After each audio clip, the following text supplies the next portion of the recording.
Sir Vijay அவர்களோட sir இப்போ ஆங்கில ஊடகத்தை வந்து தாவேக தலைவர் விஜய் சந்திச்சாரு, ஆசிரியர்களை சந்திச்சாரு. ஆனா தமிழக ஊடகங்கள் எப்பவுமே கேட்டுக்கு வெளியே தான் நிக்கிறோம்.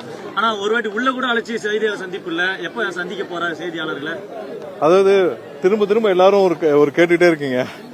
செய்தியாளர் சந்திப்புங்கிறது ஒரு பெஞ்ச் மார்க்கா யாரு பிக்ஸ் பண்ணான்னு தெரியல. ஒரு கட்சி நடத்துறது நான் சொல்றேன். அதாவது செய்தியாளர் தேவையான பொழுது கண்டிப்பாக எங்களுடைய கட்சி சார்பாக செய்தியாளர் சந்திப்பு நடந்துட்டே தான் இருக்கு. ஒரு சில பேர் வந்து கடந்த 7-8 ஆண்டுகளாக அவங்களுக்கு எந்த ஒரு விசிபிலிட்டி இல்லாத ஒரு சில பேர் தான் வந்து தொடர்ந்து ஒரு நாளைக்கு 3 செய்தியாளர் சந்திப்பை நடத்தி அவங்களுக்கான தேவையான மக்கள்கிட்ட போய் விசிபிலிட்டி எடுக்கிறத பார்த்துட்டு இருந்தோம். செய்தியாளர் சந்திப்புங்கிறது எந்த பெஞ்ச் மார்க்கும் இல்ல. கண்டிப்பாக மக்களை நேரடியாக ஒவ்வொரு நாளும் எங்களுடைய தலைவர் சந்திச்சுட்டு வர்றாரு. தேவையான பொழுது எங்களுடைய கட்சி நிர்வாகிகள் சார்பாக செய்தியாளர் சந்திப்பு நடந்துட்டு தான் இருக்கு. தேவையான பொழுது கண்டிப்பாக அவர்களோட இதுவரையிலான மக்கள் சந்திப்புமே ஒரு லாங் டிஸ்டன்ஸ் சந்திப்பா தான் இருக்கு.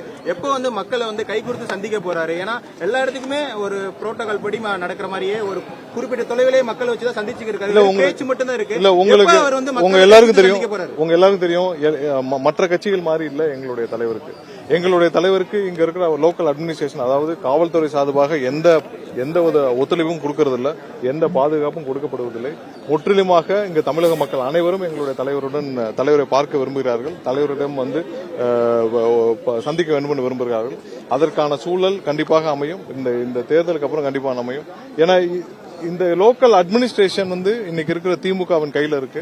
ஒவ்வொரு நாளும் எங்களுக்கு ஒரு சின்ன நிகழ்ச்சிக்கு கூட எங்கேயுமே இடம் கொடுக்க அனுமதிப்பதில்லை. ஒரு சின்ன நிகழ்ச்சி கூட எங்கேயும் எங்களுக்கு ஒரு இடம் கூட கொடுக்கறது இல்ல.